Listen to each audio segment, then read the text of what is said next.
నీళ్లు ఎలా ప్రవహిస్తాయంటే చిన్నపిల్లలు కూడా పైనుంచి కిందికి నీళ్లు పారుతాయని అంటారు.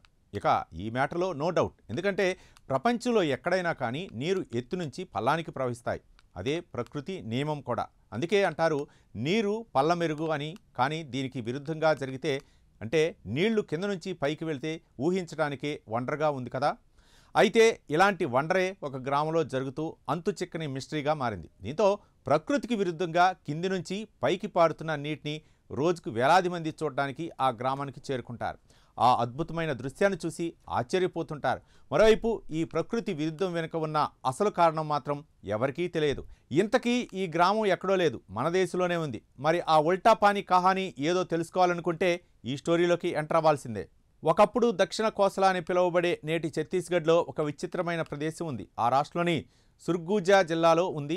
బీసార్ పానీ గ్రామంలో మైన్ పట్ అనే అందమైన కొండ ప్రాంతంలో ఉంది. ఈ ప్రాంతాన్ని ఛత్తీస్గఢ్ సిమ్లాగా పిలుస్తారు. ఎందుకంటే ఇక్కడ సిమ్లా లాగానే చల్లగా పచ్చగా కొండలతో నిండి ఉంటుంది. ఇంకో విషయం ఏంటంటే ఇక్కడ కింది నుంచి పైకి ఎగబాకి నీటి కాలువ ప్రత్యేక ఆకర్షణగా నిలుస్తుంది. బిసార్ పానీ గ్రామంలోని మైన్ పట్ ప్రాంతంలో ఈ ఉల్టా పానీ ఉంటుంది. ఈ కాలువలోని నీళ్లు కింద నుంచి కొండ మీదకు వెళ్తుంటాయి. అంతేకాదు ఇక్కడ నీళ్లు పోసినా కూడా కిందికి పారకుండా పైకి ప్రవహిస్తుంటాయి. ఈ దృశ్యాన్ని చూసి అందరూ చాలా ఆశ్చర్యానికి గురవుతుంటారు. పిల్లలు పెద్దలు ఈ అద్భుతాన్ని చూసి షాక్ అవుతుంటారు. దీంతో ఈ ఉల్టా పానీ పాయింట్ను చూడడానికి ప్రతిరోజు వందలాది మంది పర్యాటకులు ఇక్కడికి వస్తుంటారు. ఈ ఉల్టా పానీని చూసి సంభ్రమాశ్చర్యాలకు గురవుతుంటారు. అయితే ఈ నీరు ఇలా ప్రకృతికి విరుద్ధంగా రివర్స్గా ప్రవహించడం వెనుకున్న ఎగ్జాక్ట్ రీజన్ మాత్రం ఇప్పటికీ ఎవరికీ తెలియకపోవడంతో ఇది ఒక మిస్టరీగానే మిగిలిపోయింది. కానీ దీని వెనుక కారణాన్ని తెలుసుకునేందుకు చాలామంది ప్రయత్నించారు.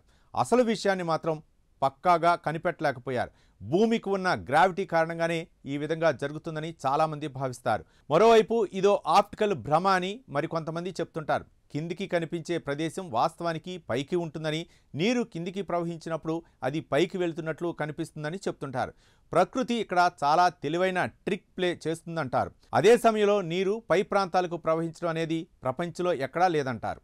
ఇక ఉల్టా పానీతో పాటు ఇక్కడ ఇంకా చాలా అందమైన ప్రదేశాలు కూడా ఉన్నాయి. అందమైన జలపాతంతో కూడుకున్న టైగర్ పాయింట్, సూర్యోదయం, సూర్యాస్తమయాల అద్భుతమైన దృశ్యాలు కనిపించే మెహతా పాయింట్, పైకి ఎగిరి దూకితే భూమి కాస్త కదిలిన ఫీలింగ్ కలిగేలా చేసే జల్జాలి పాయింట్లతో పాటు పచ్చని పచ్చిక బయళ్ళు, పైన అడవులతో ఏడాది పొడవునా చల్లని వాతావరణం ఇక్కడ అందరినీ కట్టిపడేస్తుంది.